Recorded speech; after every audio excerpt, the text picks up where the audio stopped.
You're a little early. I was just about to read The Cellar Door. There's a story I wrote with the covers by Nora Einbender-Luks, my talented friend. And it has a sheep on the title page. An old spinner lived by herself in a little house by a lake. Every winter she traveled south, where it wasn't too cold for her fingers to go on spinning. Each year when she returned in the spring, her little house by the lake was always badly in need of repair, and she wore herself out all the way to the next winter fixing everything up all by herself. One year, she spun enough yarn to sell off and hire a boy from town to stay at her house in the winter and keep it in order while she went south to spin in the warmth. He was a faithful boy whom the spinner had known since he was very small. He had always been very obedient, and so she was not in the least bit afraid to trust him with her house or her keys. "This key opens the larder door," she said, as she gave him a plain iron key. "You may go into the larder whenever you please, and eat as much as you can of the food that never spoils or diminishes, as long as you finish your chores." "I will, thank you," said the boy.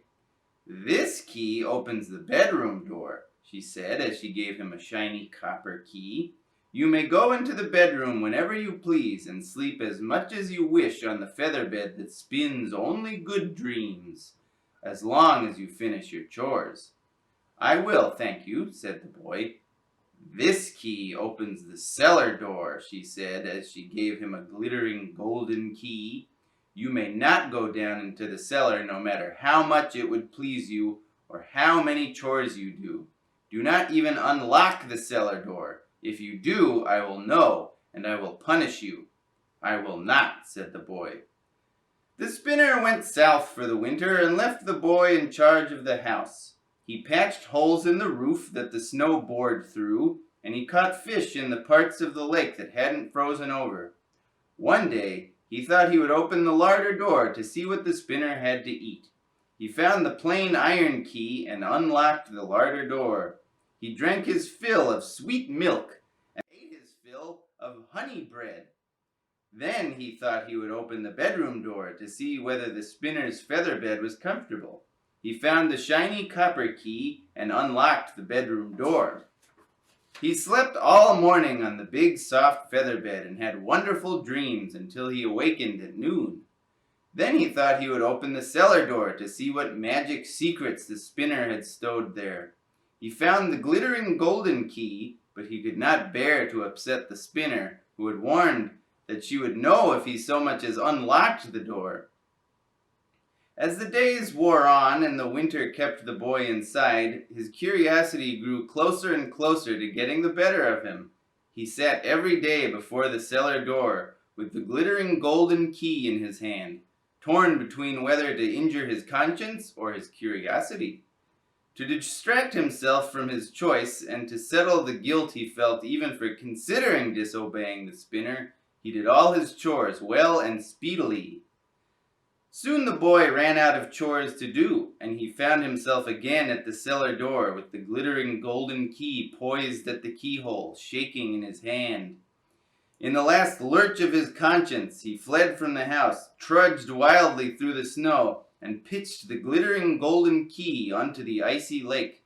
It cracked through the ice and sank at once. "Now I will never find out what is in the cellar, even when I want to," he thought. The boy's curiosity didn't abate, but as he no longer had the means to oblige that curiosity, he remained out of the cellar and the door remained locked, however much he cursed himself for pitching the glittering golden key into the lake and rendering his curiosity impossible to please. In the spring the spinner returned from the south. "Did you open the larder door?" she asked.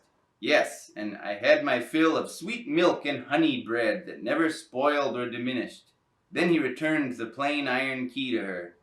"And did you open the bedroom door?" she asked.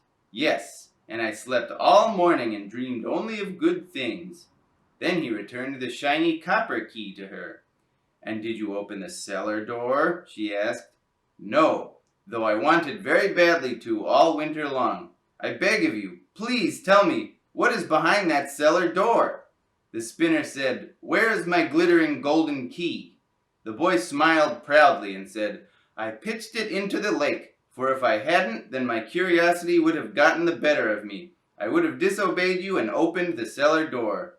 "Foolish boy," the spinner snapped, "I have nothing more amazing than that glittering golden key, except perhaps what lies behind the cellar door, but now I have neither, as the door will remain locked forever."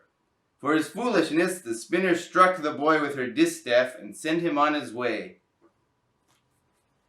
Thanks so much for coming by, and I'll see you next time on House Call with Dr. Schranz.